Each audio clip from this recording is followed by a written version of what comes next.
Kerala police കാര്യക്ഷമമല്ലെന്ന് പറയാനാവില്ലെന്ന് മുൻ DGP Jacob Punnoose. കണക്കുകൾ പരിശോധിക്കുമ്പോൾ ദേശീയ ശരാശരിയേക്കാളും മുകളിലാണ് കേരളം. 30 വർഷം മുമ്പുള്ള കണക്കുമായി തട്ടിച്ചു നോക്കുമ്പോൾ കേസുകൾ കൂടി, തെളിയിക്കുന്ന കേസുകളും കൂടി. കുറ്റകൃത്യങ്ങൾ കൂടിയതല്ല, കേസുകൾ രജിസ്റ്റർ ചെയ്യുന്നത് കൊണ്ടാണ് കണക്കിലെ ഈ വർധന. ഇത് 1977 കേരളത്തിലെ പോലീസ് എടുത്ത ആകെ കേസുകളുടെ എണ്ണം 25,000. കഴിഞ്ഞ വർഷം 2017 എടുത്ത കേസുകളുടെ എണ്ണം നിങ്ങളാരും പറയാത്തതുകൊണ്ട് ഞാൻ പറയാം, 7 ലക്ഷമാണ്. 7 ലക്ഷം FIR ആണ് കേരളത്തിലെ പോലീസ് സേന കൈകാര്യം ചെയ്തത്. 7 ലക്ഷം എന്ന് പറഞ്ഞാൽ ചിന്തിക്കാനാവാത്ത സംഖ്യയാണ്. അതുപോലെ തന്നെ നിങ്ങൾ ആലോചിക്കും, ഇതെല്ലാം കേസുണ്ടാക്കി വെറുതെ പോകുകയല്ല. 1977 കേരള പോലീസിൻ്റെ കൺവിക്ഷൻ റേറ്റ്, അതായത് അതൊക്കെ ഞാൻ പറയുന്നത് നിങ്ങൾക്കെല്ലാം മനസ്സിലാവും. കൺവിക്ഷൻ റേറ്റ് എന്ന് പറയുന്നത് വെറും 30% അപ്പോൾ 25,000 കേസ് എടുത്താൽ അതിൽ 6,000 കേസ് മാത്രമാണ് ശിക്ഷിക്കപ്പെടുന്നത്. ഇന്നത്തെ സ്ഥിതി എന്താ? ഈ എടുത്ത 7 ലക്ഷം കേസിൽ ഇത് കേട്ടാൽ ആളുകൾ അത്ഭുതപ്പെട്ടു പോകും. ഇന്നെടുക്കുന്ന 7 ലക്ഷം കേസുകളിൽ 82% കൺവിക്ഷനാണ് കേരള പോലീസിനുള്ളത്. ഇത് ലോകത്തിലെ ഏറ്റവും വലിയ ജനാധിപത്യ രാജ്യങ്ങളിലെ ലോകത്ത് തന്നെ ഏറ്റവും വലിയ കൺവിക്ഷൻ റേറ്റാണ്. ഇതിനേക്കാൾ കൂടുതൽ കൺവിക്ഷൻ റേറ്റുള്ള ഒരു ജനാധിപത്യ രാജ്യം ഈ ഭൂമിയിലില്ല. ഇന്ത്യയുടെ ശരാശരി 40ആണ്. ഈ വളർച്ച എങ്ങനെയുണ്ടായി? ഈ കാര്യക്ഷമത എങ്ങനെയുണ്ടായി? അപ്പോൾ കേരള പോലീസ് കാര്യക്ഷമതയിൽ മോശമാണെന്നും കേരള പോലീസ് വളരെ നശിച്ചു പോയെന്നും കേരള പോലീസ് രാഷ്ട്രീയവൽക്കരിച്ചിട്ട് പോയെന്നും കേരള പോലീസിൻ്റെ അസോസിയേഷൻ വന്നുകൊണ്ട് ഇതെല്ലാം നശിച്ചു പോയിട്ടുണ്ട് എന്ന് പറയുന്നതിലൊന്നും ഒരു കാര്യവുമില്ല. കൊലപാതകങ്ങളുടെ നിരക്ക് നോക്കിയാൽ വൻ കുറവ്.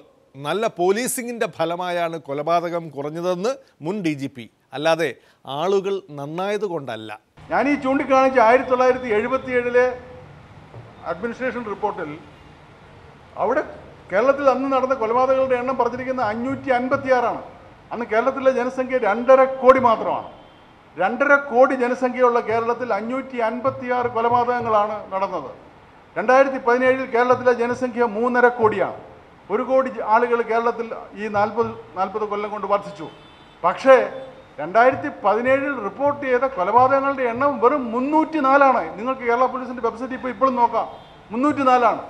1977 556 നിന്ന് 2017 ആയപ്പോഴത്തേക്ക് 304. ഏതാണ്ട് കൊലപാതകങ്ങളുടെ എണ്ണം നേരെ പകുതിയായിട്ട് കുറഞ്ഞു. നമ്മുടെ ഇന്നത്തെ കൊലപാതകങ്ങളുണ്ടെങ്കിൽ 350 ലക്ഷം ആളുകളുള്ള ഒരു പ്രദേശത്ത് 304 കൊലപാതകങ്ങൾ മാത്രമാണ് നടന്നത്. എന്ന് വെച്ചാൽ 1 ലക്ഷം ആളുകൾക്ക് ഒരു കൊലപാതകം പോലും ഇല്ല. സ്വിറ്റ്സർലൻഡിൽ പോലും ഒരെണ്ണമുണ്ട്. സ്കാൻഡിനേവിയൻ രാജ്യങ്ങളിൽ പോലും 1 ലക്ഷം ആളുകൾക്ക് ഒന്നുണ്ട്. സ്കാൻഡിനേവിയൻ രാജ്യങ്ങളിലോ ബ്രിട്ടനിലോ ഏറ്റവും നല്ല പോലീസ് സേനയുണ്ടെന്ന് അഭിമാനിക്കുന്ന ബ്രിട്ടനിലോ പോലും കൊലപാതക നിരക്ക് 1,000,000 ദുബായിലെ പോലീസാണ് പോലീസ് എന്ന് പറയുന്നതിനും കണക്കുകളുടെ പിൻബലമില്ലെന്ന് ജേക്കബ് പുന്നൂസ്. നമ്മൾ വിചാരിക്കും നമ്മുടെ ദുബായിലൊക്കെ ഇപ്പം ഭയങ്കര സ്ട്രിക്റ്റ് പോലീസിംഗ് എന്നാണ് പറയുന്നത്. ഞാനൊരിക്കലും ഇങ്ങനോട് പ്രസംഗിച്ചപ്പോൾ സദസ്സിലിരുന്ന ഒരു സ്ത്രീ എന്നോട് പറഞ്ഞു, സാറേ ഇവിടുത്തെ പോലീസൊന്നും പോലീസല്ല, പോലീസിനെ കാണുമെങ്കിൽ ദുബായിൽ പോകണം. ഞാൻ എൻ്റെ മകളുടെ പ്രസവത്തിന്, ഒരു യൂണിവേഴ്സിറ്റി കോളേജിൽ റിട്ടയർഡ് പ്രൊഫസറാണ്, ഞാൻ എൻ്റെ മകളുടെ പ്രസവത്തിന് ഞാൻ ദുബായിൽ പോയി, അവിടെയാണ് പോലീസിനെ ഒന്ന് കാണണമെന്ന് പറഞ്ഞു. അപ്പോൾ അവിടെ അവർ പറഞ്ഞിരിക്കണം, പ്രൊഫസർ പറഞ്ഞിരിക്കുകയാണ്, അവിടെ കൊലപാതകം എന്ന് പറഞ്ഞൊരു സംഗതി അവിടെ ഇല്ല സാർ. ഇപ്പോൾ UAE മർഡർ റേറ്റ് എന്താണ് മാഡം എന്ന് ഞാൻ ചോദിച്ചിട്ട് മാഡത്തിനെ അവിടെ ഇരുത്തിക്കൊണ്ട് തന്നെ മൊബൈൽ ഫോണിൽ ചോദിച്ചു. അപ്പോൾ മൊബൈൽ ഫോണിൽ നോക്കിയപ്പോൾ എത്ര, ദുബായിലെ മർഡർ റേറ്റ് എത്ര? 29 ഔട്ട് ഓഫ് ദശലക്ഷം. ഒരു ദശലക്ഷം ആളുകളിൽ 29 പേരാണ് ദുബായിൽ കൊല്ലപ്പെടുന്നത്. കേരളത്തിലോ ഒരു ദശലക്ഷം ആളുകളിൽ 9 പേര്. അപ്പോൾ ഞാൻ പറഞ്ഞു, കേരള പോലീസ് ആ പോലീസിനേക്കാൾ 3 ഇരട്ടി നല്ലതാണ് മാഡം.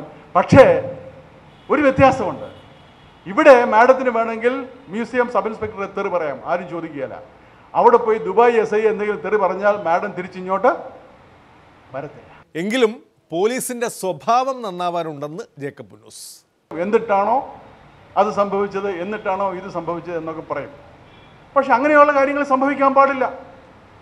ഇങ്ങനെയൊക്കെ ആണെങ്കിലും 1977 നിന്ന് 2017 നമ്മൾ മാറിയെങ്കിലും അതിന് മുമ്പുണ്ടായിരുന്ന ഒരു കാലഘട്ടത്തിൽ ഉണ്ടായിരുന്ന ചില തെറ്റായിട്ടുള്ള പാരമ്പര്യങ്ങളുണ്ട്. സ്റ്റേഷനിൽ വരുന്ന ആളുകളെ ഒന്ന് ഇടിച്ചില്ലെങ്കിൽ ഞാൻ പോലീസല്ല, ആരെ കൊണ്ടെങ്കിലും ഞാൻ സ്വല്പം അങ്ങനെയൊക്കെയുള്ള കാര്യങ്ങൾ, ഒന്ന് ഇടിച്ചില്ലെങ്കിലോ ഒരുതിനെ നല്ലപോലെ വരുന്നവനെ 2 തെറി പറഞ്ഞില്ലെങ്കിൽ എനിക്കൊരു സുഖം കിട്ടത്തില്ല, മനസ്സിനൊരു തൃപ്തി വരത്തില്ല. എന്താ 2 തെറി അവനെ പറഞ്ഞില്ലെങ്കിൽ ഇങ്ങനെയൊക്കെയുള്ള വർത്തമാനമൊക്കെ കേൾക്കാം. നിങ്ങൾ പോലീസ് സ്റ്റേഷനിൽ നിങ്ങൾ പറയുമ്പോഴൊക്കെ കേൾക്കാം. അവൻ 2 എണ്ണം കൊടുത്തില്ല, പിന്നെ ഞാൻ എന്തിനാ ഇവിടെ SI ആയിട്ട് ഇരിക്കുന്നത്?